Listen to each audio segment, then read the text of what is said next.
The PGMOL have an agenda against Arsenal and they're trying everything within their power to stop the Gunners from winning the Premier League. Because after William Saliba received a red card in Bournemouth's 2-0 win over Arsenal, it took the Gunners' red card total to 3 red cards in just 8 Premier League games. And since December of 2019, when Mikel Arteta took over as manager of Arsenal, Arsenal have received 18 red cards in the Premier League. That is more than any other club in that time period. So that obviously shows that the PGMOL have an agenda against Arsenal and there clearly is a conspiracy here.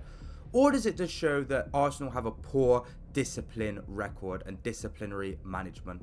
Well, in today's video, we're going to be finding out if there really is a conspiracy here to uncover, or Arsenal fans are just using it as cope to take away any responsibility from their players and manager every time they drop points. So stick around till the end of the video to find out if there really is an agenda against Arsenal. So just for you guys, I went through and watched every single red card that Arsenal have received under Mikel Arteta in the Premier League. Yeah, I know. Why would I subject myself to watching Arsenal play willingly? Well, here we are. But what I've noticed from watching all of these red cards is you see a lot of Xhaka, David Luiz and Gabriel. That's one of the first things I've noticed. 2, a lot of them are second yellow cards, right? A lot of them are second yellow cards. And these second yellow cards are for stupid challenges.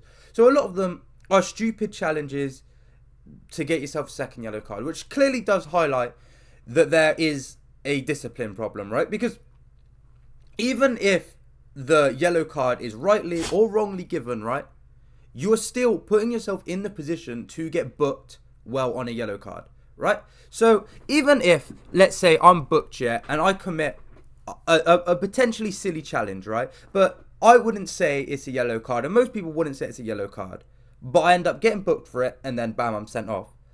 I can't just sit there and go, oh, well, that tackle wasn't a yellow, because I have made the decision to go in for a stupid challenge, well, on a yellow card. So that just shows that I'm an idiot, because if I'm on a yellow card, I'm playing as cautious as possible to not let the team down, right? So there are a lot of second yellows in here, right?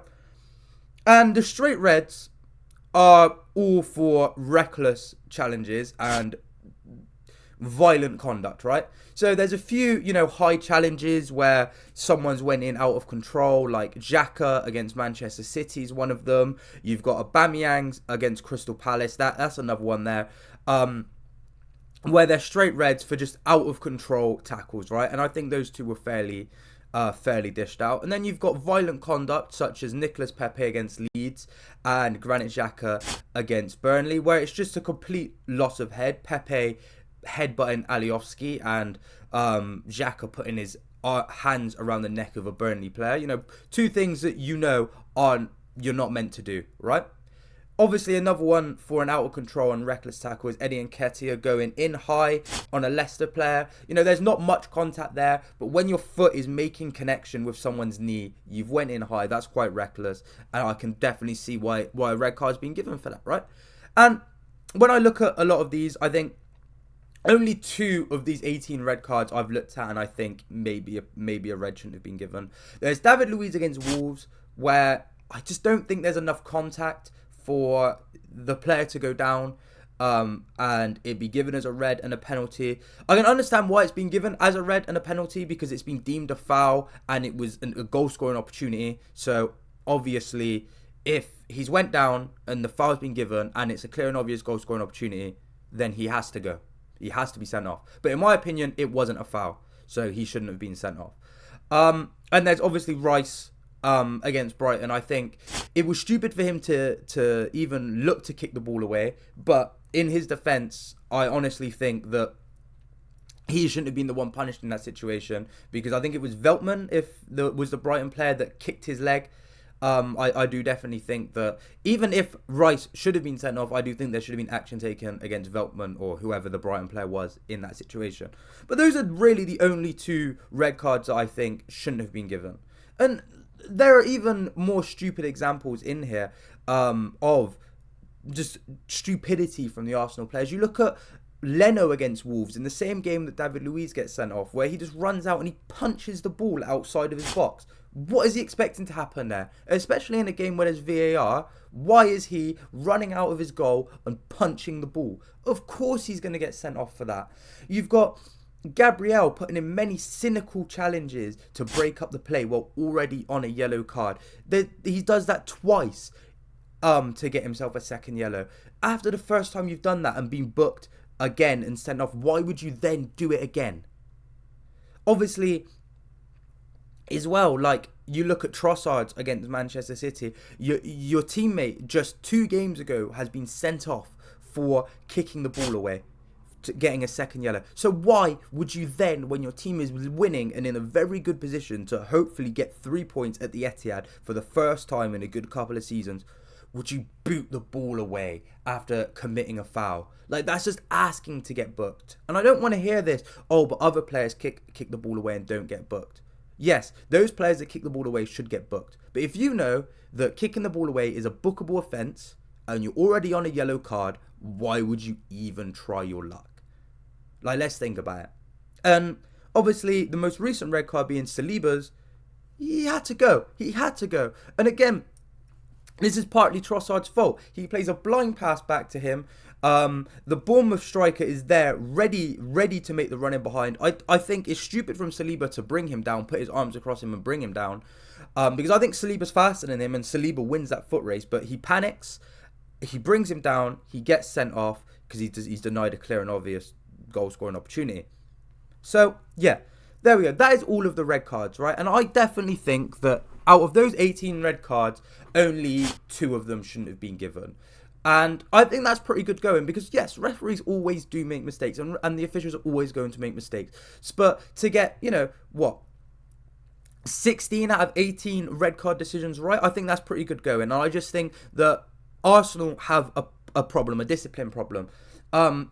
As of the recent seasons have went on, their violent conduct is definitely, their violent conduct has definitely went down. And we're not seeing as many straight red cards as you were when you had Xhaka just walking around assaulting people. But they're still picking up way too many stupid second yellows and they're taking risks that they shouldn't be taking well on a yellow card.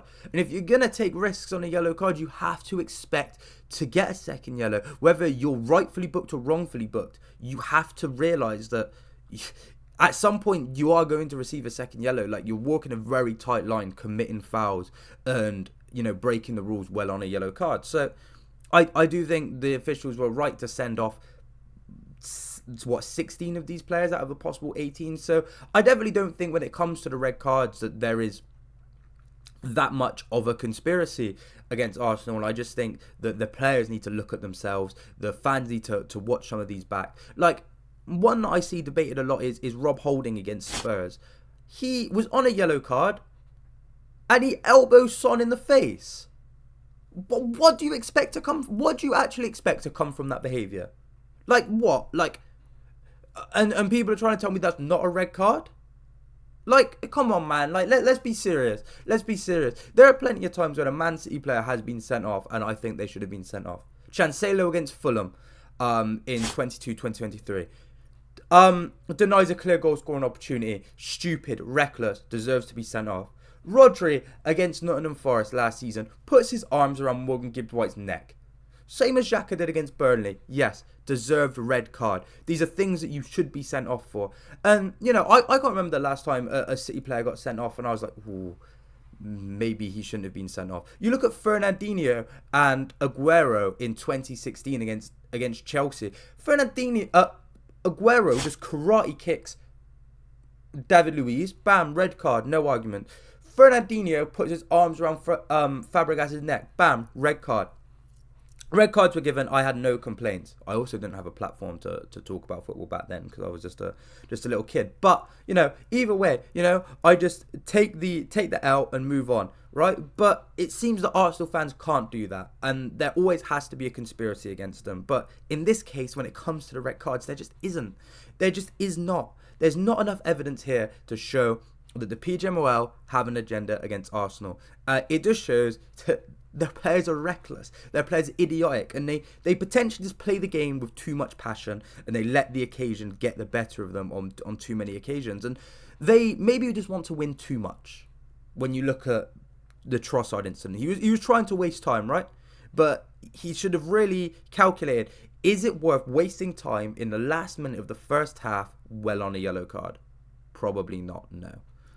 But, you know, there we are. So please do let me know down in the comments if you've watched all of these red cards. I'll even link the Twitter thread that I've watched all of these red cards on. I'll link it down below. And I want you guys to tell me how many of these red cards you think were genuine red cards and how many of them you think were officiating mistakes. Because I'm very interested to know your guys' opinion, because I can't be the only one that thinks that a lot of these red cards were given and should have been given. Again, like I said, there are the two ones that I've highlighted. So again, even if you think those ones were stonewall red cards, please do let me know, because I'm very open to a conversation and a debate on this topic. But me personally, I think these red cards should have been given, and I just don't think there is an agenda against Arsenal as much as they want to believe. There isn't an agenda against any club really, not even City. Not even City. If there was to be an agenda by the Premier League, the refereeing association, VAR, everybody involved, if there was to be an agenda against any club, it would be City. The team that are in a legal battle with the league, with the organisation that run the footballing league, that are trying to charge Manchester City with 115 different rule-breaking offences, yeah? Then if they were to have an agenda against any team, it would be City. And I do not believe there is an agenda against us. I believe that there are decisions that go against Manchester City that shouldn't go against Manchester City. But I do not put that down to agenda. There are decisions that go against Arsenal that shouldn't go against Arsenal. Same with Liverpool. You look at that Diaz goal against Spurs last season, right? And you look at that Odegaard handball against Arsenal last season. Both of those decisions should have went Liverpool's way, but they didn't. And that is down to officiating incompetence from the officials. That's not down to agenda against Liverpool, agenda against Arsenal, and agenda against Manchester City. Even Ferguson, he was intimidating referees back in his day. Does that mean that there was a bias towards Manchester United in that time? No, it does not mean that at all. And for all I know, Ferguson did not cheat, and he won all of his 13 Premier League titles legitimately. And same is said for City and all of our Premier League titles as of right now anyway. But if you did enjoy the video, please do like the video, comment your thoughts down below, and subscribe to the channel if you haven't already, especially if you watch a lot of my videos and you keep coming back for more. Your support is very much appreciated, and I want to continue seeing my channel grow.